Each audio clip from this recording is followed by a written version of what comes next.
A paz do Senhor Jesus Cristo a todos os irmãos e irmãs em Cristo Jesus. Nesta noite estamos reunidos pela fé para juntos falarmos um pouco da palavra de Deus.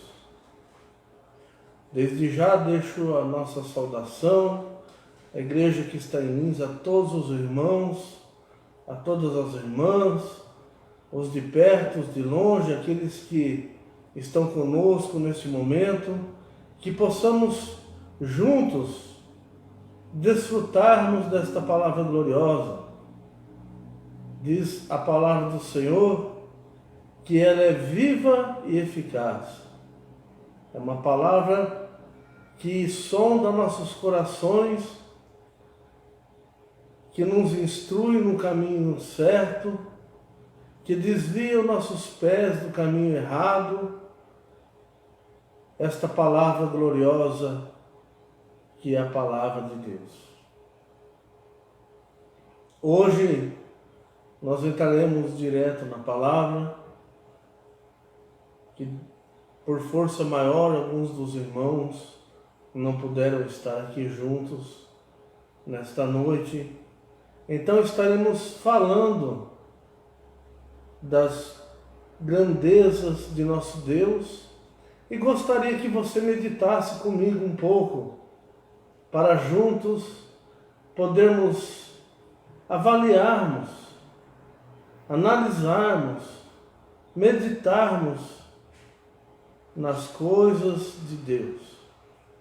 Talvez você teve um dia corrido, momentos difíceis, já derramou as suas lágrimas, ou se alegrou, teve um dia de vitórias, de contentamento. O importante é que, independente das nossas condições, nós devemos colocar em prática aquilo que o Senhor nos deu, que é a fé. Como diz as Escrituras, pela fé que uma vez foi entregue aos santos. Amém? Leiamos então a palavra do Senhor Jesus Cristo, palavra esta que foi mencionada a todos nós aqui na cidade de Lins, através de nosso amado e querido irmão Felipe. Que Deus abençoe o nosso irmão Felipe, que está a trabalho. Que Deus lhe dê muitas bênçãos. Nossa irmã Daiane, e todos os irmãos que estão nos ouvindo, né? Estou mencionando eles porque eles trouxeram para nós esse texto glorioso que se encontra no livro de Salmos, capítulo 56, versículo 3, a seguir. Em que vindo o temor, hei de confiar em ti. Em Deus cuja palavra eu exalto, neste Deus ponho a minha confiança e nada temerei. Que me pode fazer um mortal? Aleluias. Palavra gloriosa. Nós vemos que Davi estava escrevendo esse salmo, relatando uma passagem no momento em que ele havia sido preso pelos filisteus em Gate. E Davi, naquele momento, ele sentiu medo. E ele diz: em me vindo o temor, hei de confiar em ti. Nós entendemos que todo ser humano, que todo cristão, que toda cristã, que todos os irmãos e irmãs podem sentir medo, pode sentir preocupações profundas com coisas que muitas vezes estão por vir ou que estamos passando, que nos trazem medo, que nos trazem preocupações.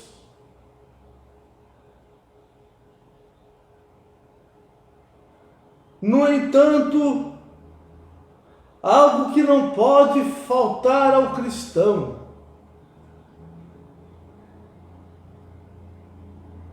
é a fé.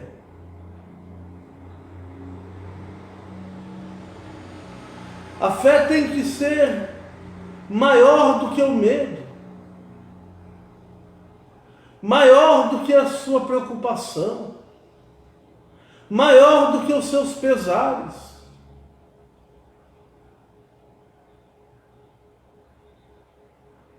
Se você olhar para a palavra, diz que a fé é o firme fundamento.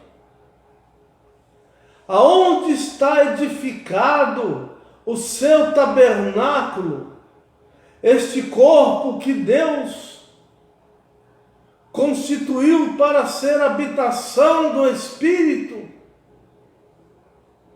Aonde este corpo, aonde este tabernáculo está construído? Na rocha? Na areia?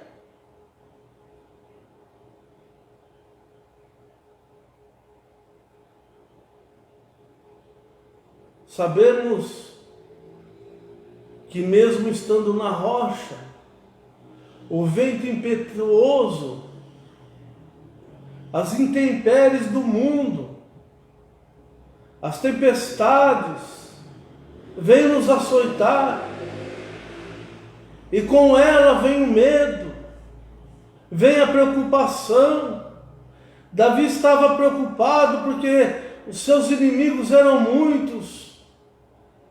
Havia uma guerra interna, havia uma luta entre o que Davi via e o que Davi cria. Louvado seja Deus! O que prevalece em nós, o que tem prevalecido em ti, o que tem prevalecido em mim,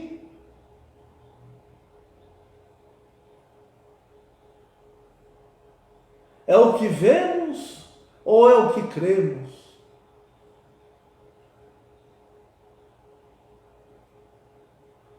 Temos exemplo de irmãos como o apóstolo Paulo, passando por tribulações, passando por necessidades, passando por perseguições. Ele escreve aos irmãos em Filipenses capítulo 4, versículo 13: posso todas as coisas naquele que me fortalece. Poderemos nós também citarmos este versículo com confiança?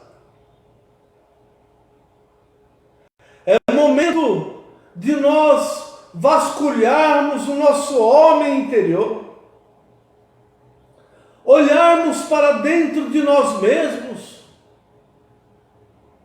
e começarmos a fazer uma autocrítica, uma análise pessoal para ver como está a nossa fé, como está fundamentada a nossa fé, se a nossa fé tem produzido essa confiança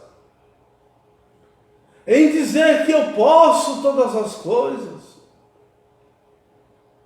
que eu posso avançar, que eu posso vencer o medo, que eu posso vencer meus inimigos, que eu posso vencer o mal que muitas vezes de tão perto me rodeia. Já parou para pensar nisso? Aonde vivemos num mundo de críticas, zombarias, escárnios. O pior que se fosse no mundo, nada nos afetaria, porque o mundo faz daquilo que é seu.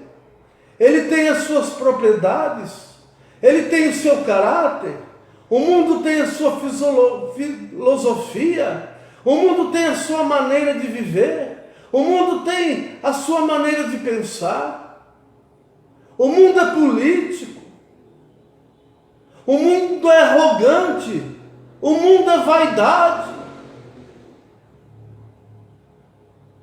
Então ele fala daquilo que é seu. Mas e nós como cristãos?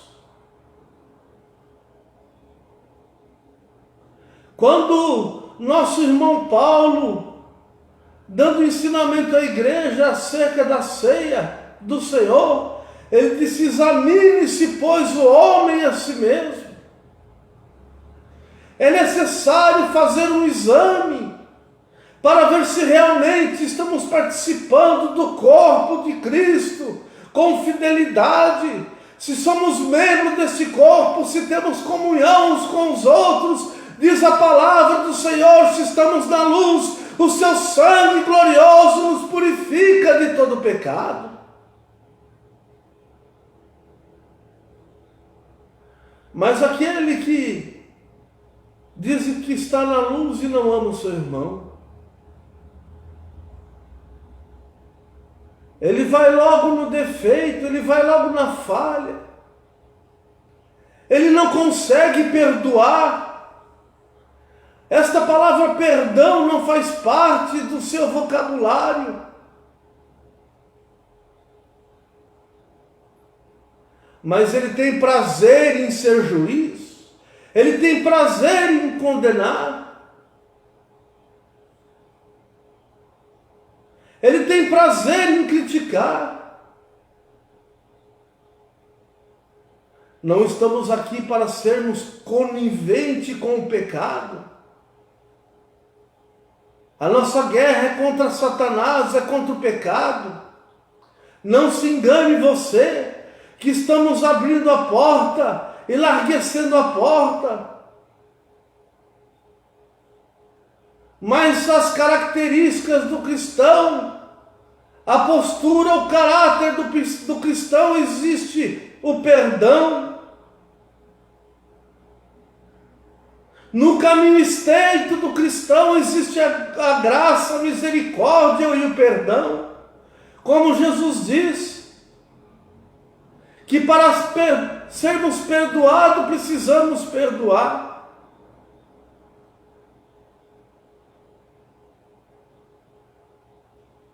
Precisamos amar.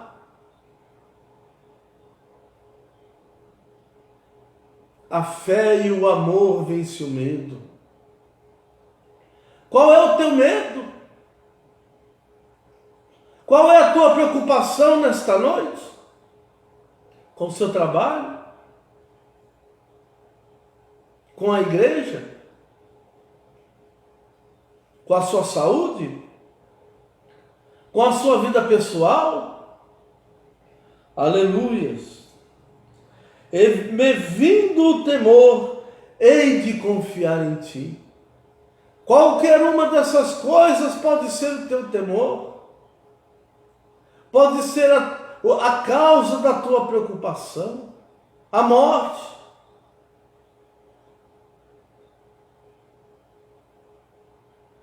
Mas vindo ele, você, como está diante do Senhor a tua confiança?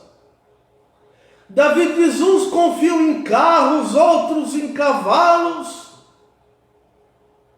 mas eu farei menção do nome do Senhor dos exércitos.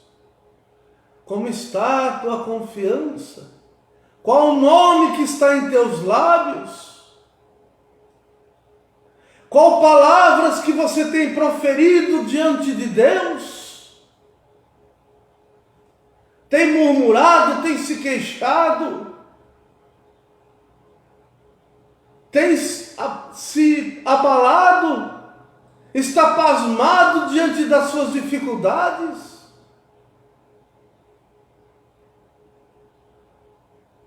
Ou está fazendo menção do nome do Senhor e dizendo, como Davi diz aqui: e vindo os temores, hei de confiar em ti. Aleluias. Pense nisso. Demonstre a tua confiança em Deus. Muitas vezes você está confiado num político, você está confiado em um homem, em uma promessa terrena, em uma oferta de emprego, em uma amizade que você tem com alguém aí fora. Mas e Deus, como está a tua confiança? Porque diz que os que confiam no Senhor são como montes de Sião que não se abalam, mas permanecem para sempre. Como está a nossa confiança, meu irmão?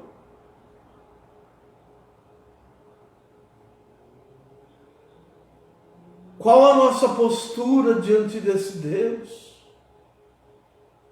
Esse Deus que demonstrou coragem lá na cruz do Calvário,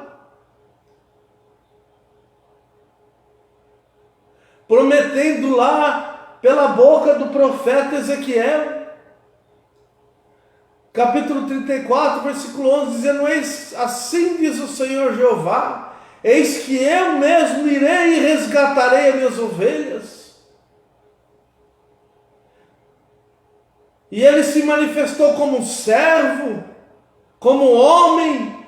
Por isso até hoje os religiosos não entendem, não compreendem, e o colocam como uma segunda pessoa, como um segundo Deus. Dizem que ele é igual aos outros, mas a Bíblia diz que não existe outro, só existe um. Você tem essa confiança que só existe um? Se ainda você não aprendeu isso, ainda você não deu nem o primeiro passo da sua fé.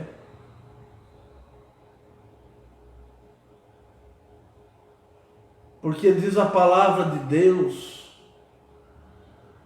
que até mesmo os demônios entendem e sabem e creem que existe um só Deus. No entanto, os religiosos, com as suas mentes entenebrecidas, com seus olhos cegos pelo pecado, não conseguem entender que é um só Deus. Eles dizem que é um só Deus da boca para fora, mas diz a palavra do Senhor no livro de Tito, capítulo 1, versículo 15 e 16. Dizem que conhecem a Deus, confessam o seu nome, mas o negam com as suas obras, e são abomináveis e reprovados para toda boa obra. Você pode confiar nesse Deus? Como a igreja do passado, como Paulo, como Silas, como Pedro, como alguns nos dias de hoje têm confiado e professado esse nome?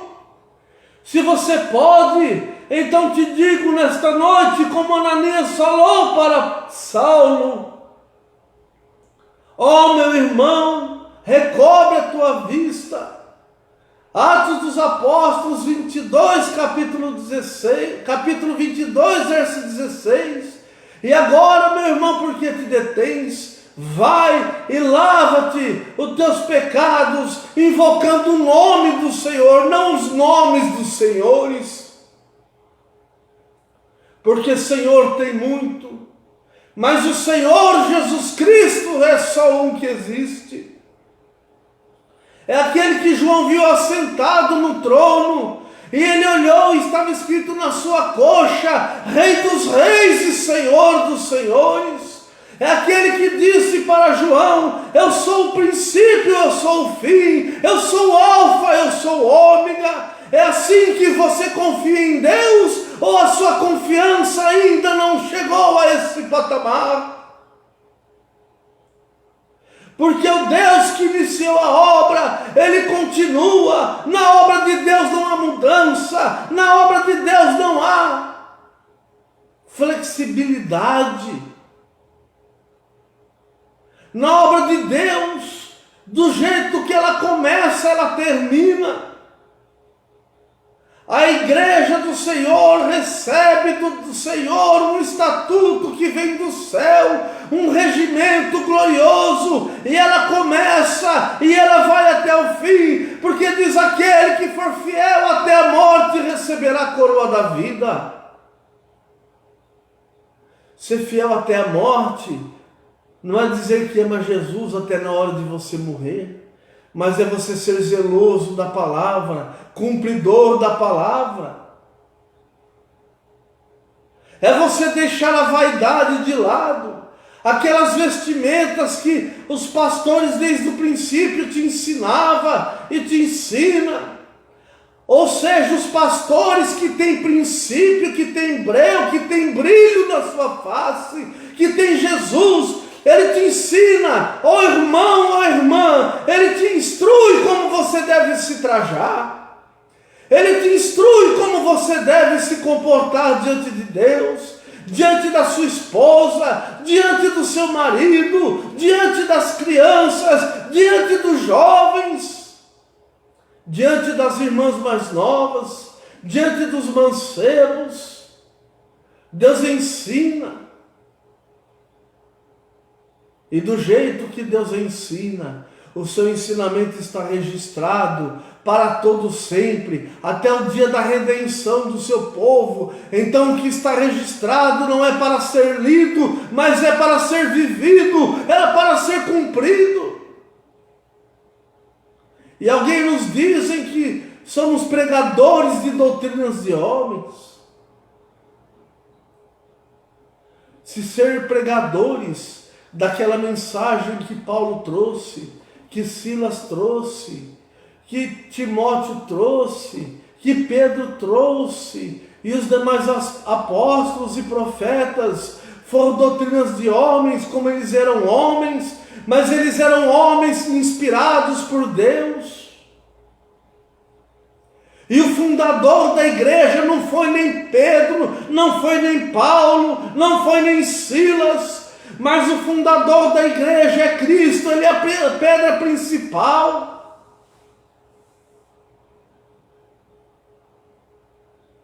A igreja começou ali, quando Deus se manifestou num dia em que todo mundo gosta de dizer: eu sou pentecostal, você é pentecostal, você crê no dia de Pentecoste. Por que você não recebe o batismo que foi pregado no dia de Pentecoste, em Atos 2:38, que a palavra diz que os que ouviram Pedro foram batizados em nome de Jesus, para que pudessem ter os seus pecados perdoados?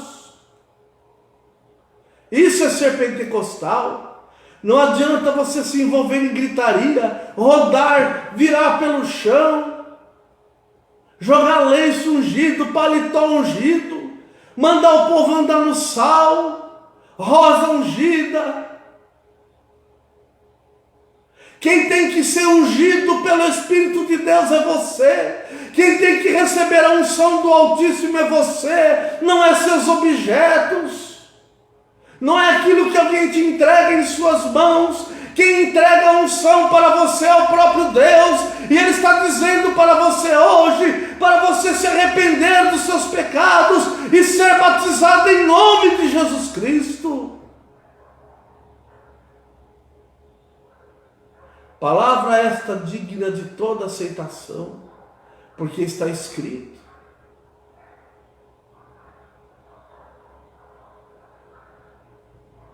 E não existe outro batismo a não ser este. Paulo diz: há um só batismo. Olha como Paulo batizava. Vai em Atos dos Apóstolos e vê como o apóstolo Paulo batizava, como o apóstolo Pedro batizava. E foi dito: há um só batismo.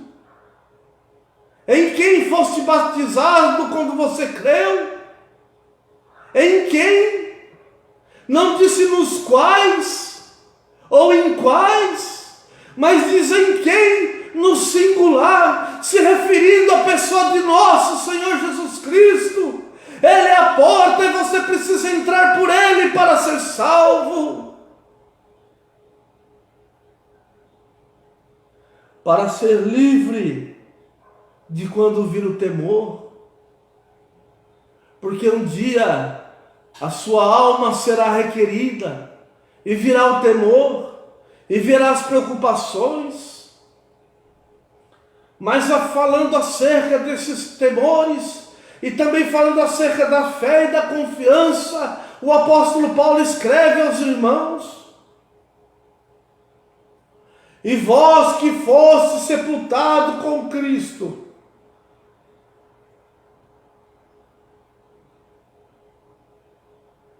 com Ele também já ressuscitaste. Olha que confiança. Você já tem essa confiança? Você foi sepultado com Cristo?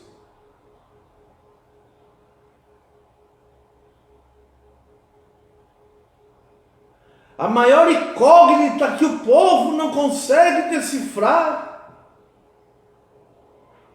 é um elo, é algo glorioso que as pessoas não podem enxergar.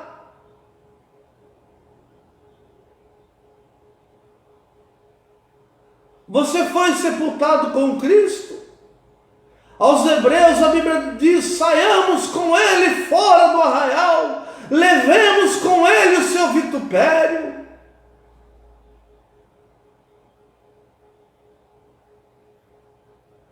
Porque o povo não queria um rei como Jesus, porque colocaram na sua cruz ali uma coroa de espinho na sua fronte, na sua cabeça, dizendo ao rei dos judeus.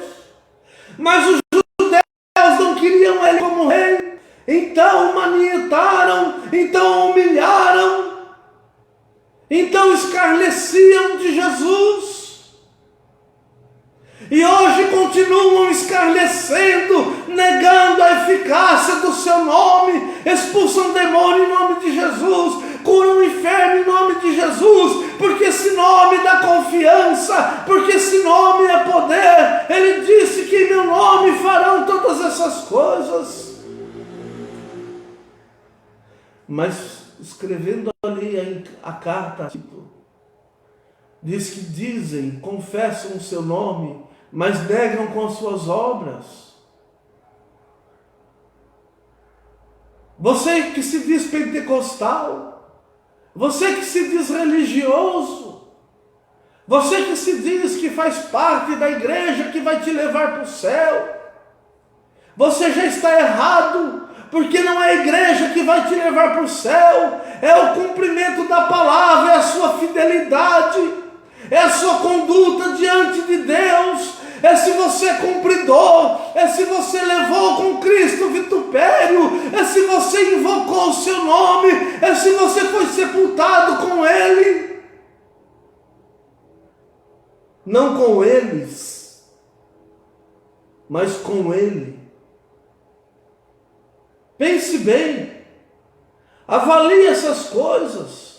Você que diz que é cheio do Espírito Santo e anda fazendo promessa para todo mundo, mas ainda não recebeu essa promessa, que diz que todo aquele que crê no seu nome não ficará confundido, não ficará enganado. Há uma confusão muito grande, e essa confusão traz medo. Você não parou para pensar? Você vai de uma igreja e muda para outra, vai de outra e muda para outra, e você vai ver o mesmo fundamento, é o mesmo ensinamento. Uma tem um bonequinho de barro, outra tem uma cruz de madeira, outra tem um desenho na parede, outro não tem nada, mas ele crê em mais de um Deus. Mas lá no fundo o fundamento é o mesmo, o batismo é o mesmo, só muda o jeito de fazer. Uns mergulham numa vasca, outros mergulham numa lagoa, outros jogam um pouquinho de água na sua cabeça. Cada um faz da forma que lhe é conveniente, e todos usam o mesmo nome, as mesmas palavras, não usam o mesmo nome, porque nessas palavras não existe nome.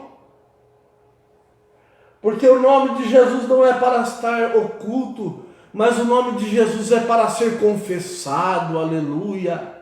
Você é noiva de Jesus? Se você é noiva de Jesus, como foste batizado? Quando cresce em Jesus. Você recebeu o nome dele? Ou simplesmente está com os títulos da sua vida invocado? Pai, Filho, Espírito, onde isso é nome? Até o analfabeto, o indouto, o inculto consegue enxergar essas coisas.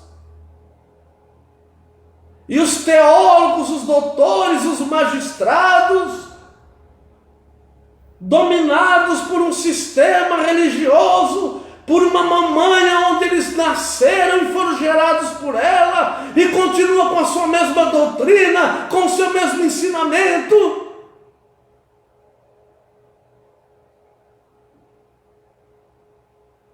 Vivem trazendo esta mentira, este engano, essa mensagem que não produz revelação, mas é mensagem de medo. Como você vai servir um Deus que você não sabe nem sequer o nome dele?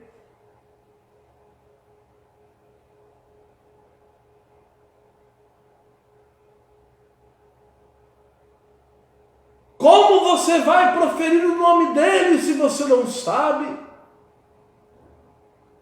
Mas se você sabe, por que você não faz o correto e invoca o nome do Senhor? E todo aquele que invocar o nome do Senhor será salvo. Não só da boca para fora, mas no batismo.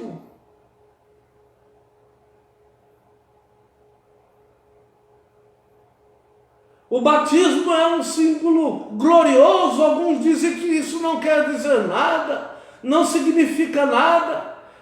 Geralmente quem diz isso é porque Satanás está falando na sua boca. Ele que diz para você que está cheio do Espírito Santo, ele está cheio do Espírito, mas não santo, não tem nada de santo nele.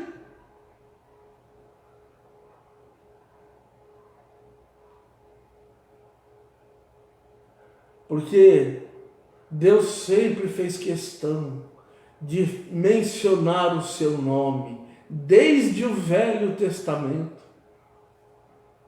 Ali o nome de Deus era segredo, mas ele disse no Velho Testamento para Manoá, mãe de Sansão: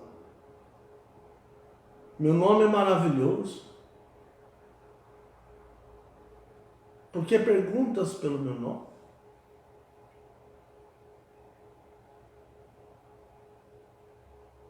Para Moisés ele disse: eu sou o que sou. E você olha para o Novo Testamento, Jesus dizendo: eu sou o bom pastor, eu sou o pão da vida, eu sou a água que mata a sede, eu sou a luz do mundo, eu sou o caminho, eu sou a verdade, eu sou a vida. A vida que foi soprada nas narinas de Adão é Jesus. O caminho é Jesus. O Criador é Jesus. Isaías disse: ele é Pai da eternidade, se referindo ao menino. Um filho se vos deu e um filho vos nasceu. Ou um filho se nos deu e um filho nos nasceu para nós. E o seu nome será maravilhoso, Conselheiro, Deus forte, Pai da eternidade e Príncipe da paz. Será que isso não lhe basta? Para entender que o eu sou, o Jeová do Velho Testamento é o mesmo Jesus do Novo? Que Abraão deu dízimo para ele. E Jesus, olhando para o povo, disse: antes que Abraão existisse, eu sou. E Abraão viu meu dia e se alegrou. Mas vocês dizem que o seu pai é Abraão. Mas se o seu pai fosse Abraão, vocês me conheciam. Aleluias! Porque quem falou e deu ordenança a Abraão foi ele mesmo, não foi outra pessoa, não foi uma primeira, nem uma terceira, mas foi ele mesmo. Porque ele disse que Abraão viu o dia dele, que ele já existia antes de Abraão, que ele esteve com Abraão.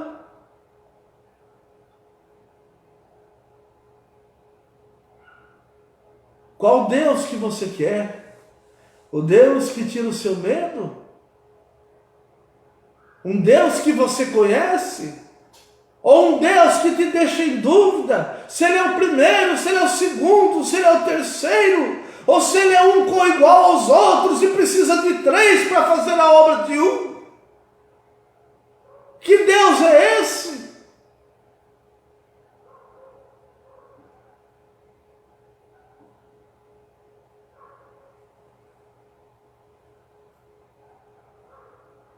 Um evangelho de mentira que foi instituído no ano 325 de Nicéia, que já estava no projeto de Satanás trazer essa mistura da igreja com a Babilônia, com a confusão.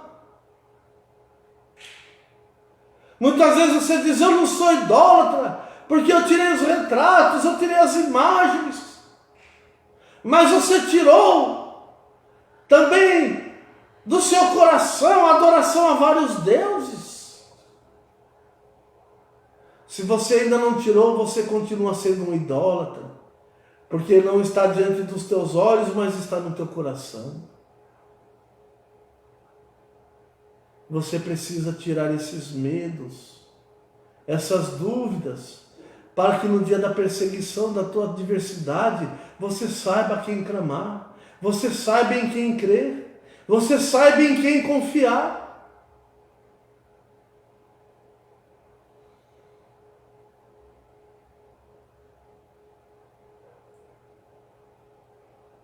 E ele diz: o que pode me fazer o mortal? O que o mortal pode me fazer? O que pode acontecer? Matar a minha carne? Jesus disse: não tema quem pode matar a carne, mas aquele que depois de matar a carne pode lhe mandar a alma ao inferno.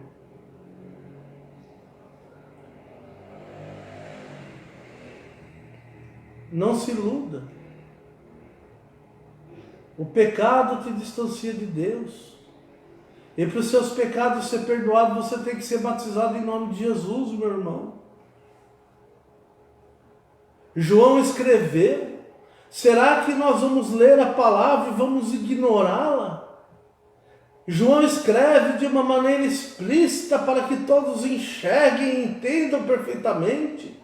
Filhinho, eu vos escrevo para que saibais que pelo seu nome vos são perdoados os pecados.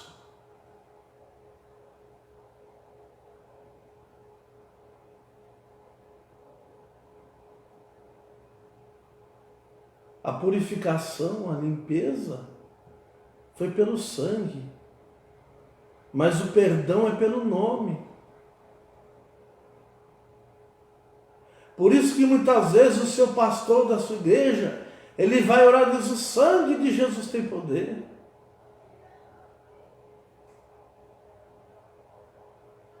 Ele está falando de uma purificação. Mas se não houver perdão, não tem purificação. Primeiro é necessário ser perdoado, tem que receber o nome. Para que o sacrifício de Jesus seja eficaz na sua vida, você tem que invocar o nome de Jesus, para depois ser purificado do seu pecado. Aí o sacrifício, o derramamento de sangue será válido. E você não estará oferecendo o sacrifício de Caim, mas você estará oferecendo o sacrifício genuíno, aquele que é para perdão dos pecados. Você estará recebendo o sacrifício de Jesus. Aleluia. Porque o deste mundo é bonito de se ver. Eles te trazem milongas, ficções, folclores religiosos, trazem falsos testemunhos, falam coisas que nunca aconteceram na vida deles.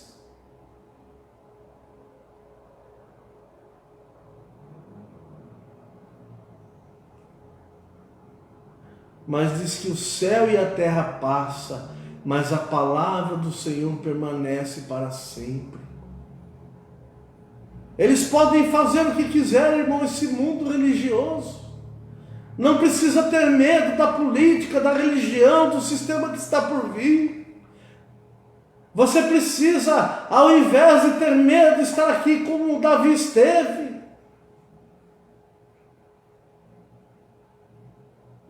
Quando me vir o temor, hei de confiar em ti.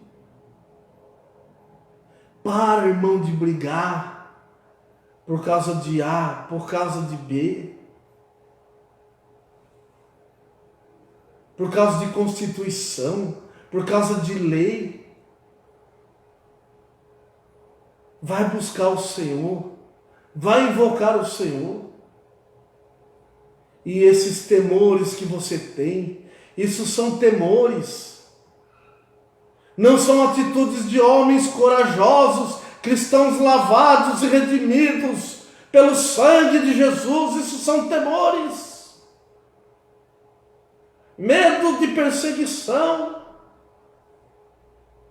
medo de assolação. São temores que talvez você nunca vá passar por eles, mas o seu ego, o seu próprio ego, faz de você um covarde, um medroso, e faz de você mais um desses que fica batendo em ferro frio, que fica recorrendo a quem não tem, e quer convencer as pessoas de sua convicção, quando a nossa convicção tem que ser convicção mediante a palavra, coisas de Deus, coisas santas e divinas.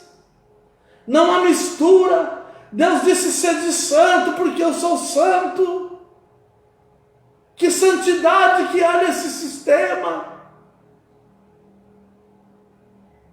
Que pureza que existe nesse mundo religioso e político, que são as mesmas coisas, estão todos no mesmo balaio.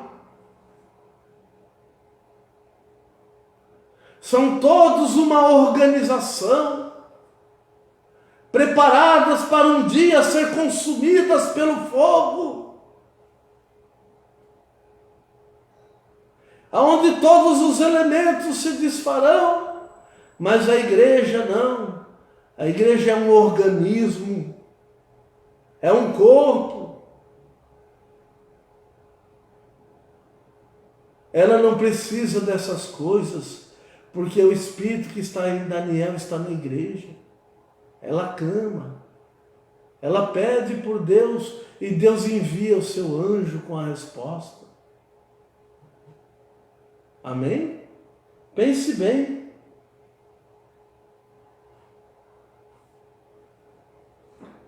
Medite nessas coisas. E muitos temores que há em ti cairão por terra. Você já pensou na sua salvação, meu irmão? Você acha que o seu pastor, se ele estiver te ensinando alguma coisa errada, você acha que ele vai responder por você? Ele vai responder por você e você vai responder por ele também, por ter dado ouvido a fábulas. Porque você tem a palavra. Você tem o que os apóstolos fizeram, está aqui.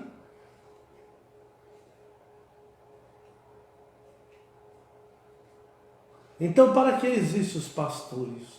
Os pastores estão para zelar das almas. Mas os pastores que não ensinam o que está sendo dito hoje, que você precisa ser batizado em nome de Jesus, que você precisa andar em traje honesto,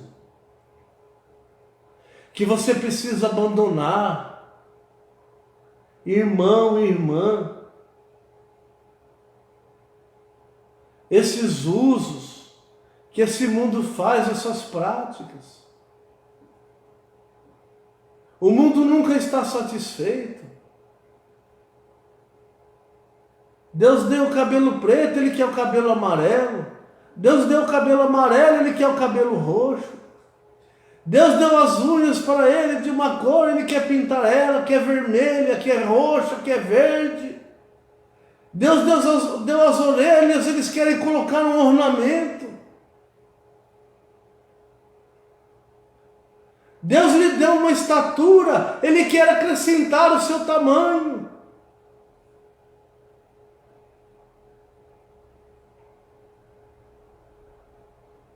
Deus lhe deu a santidade e Ele quer ser sofisticado. Ele quer achar. Ele quer viver as suas convicções. Mas para entrar no céu diz que tem que negar a si mesmo, tomar a sua cruz e seguir a Jesus. Pense bem, minha irmã e meu irmão, como você está andando diante de Deus. Seu pastor está falando para você, muitas vezes, que essa mensagem que estou pregando aqui é doutrina de homens. É porque ele não conhece Deus. Mas estamos aqui à disposição para apresentar esse Deus a qualquer um que quiser. Pode ser doutor, pode ser teólogo, pode ser pastor, pode ser o irmão e a irmã que nos ouve nesta noite, que já está injuriado, que já está enojado de ver essa hipocrisia religiosa, essa mentira, que pregam, mas não vivem o que pregam. Divisão social na igreja, o rico é tratado de uma forma, o que contribui mais é tratado de uma forma, o outro de outro. Às vezes o teu pastor nunca foi te visitar no dia que você estava enfermo, mas no dia em que você recebe o seu pagamento e vai lá apresentar o seu dízimo, a sua contribuição, ele fica todo eufórico e sorridente para você. Sendo que ele tinha que estar em todas as situações, quando você contribui e quando você está necessitado, ele sempre teria que ter um sorriso, uma palavra amiga, algo para transmitir para você. Mas o seu pastor, o seu instrutor, se ele é assim, é porque ele é um ladrão. Ele é um roubador, ele vive do seu dinheiro. Mas ele não vive como os apóstolos viviam. Ele vive na luxúria. Por isso ele não se incomoda que você está indo para o inferno na luxúria, igual ele.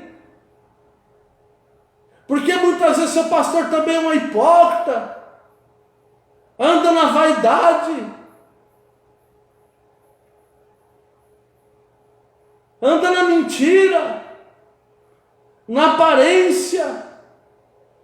E ainda fazendo ameaças, proferindo palavras de maldição, para que você tenha medo dele. Mas aqui está escrito: o que me pode fazer um mortal? Se Deus está na sua vida, você não pode ficar preso aonde você está. Jesus disse: se o Filho vos libertar, verdadeiramente vós sereis livres. Em outro lugar ele disse: vós estáis limpos pela palavra que eu tenho pregado. O que te prende é um sistema. Será que é o seu pastor? Ou será que é o seu pecado? Que você não quer admitir e deixar. A Bíblia diz que aquele que confessa o seu pecado e deixa, alcança a misericórdia. E só tem um jeito de você deixar, é invocando o nome de Jesus no batismo. Que Deus os abençoe e possa falar em cada coração. Amém.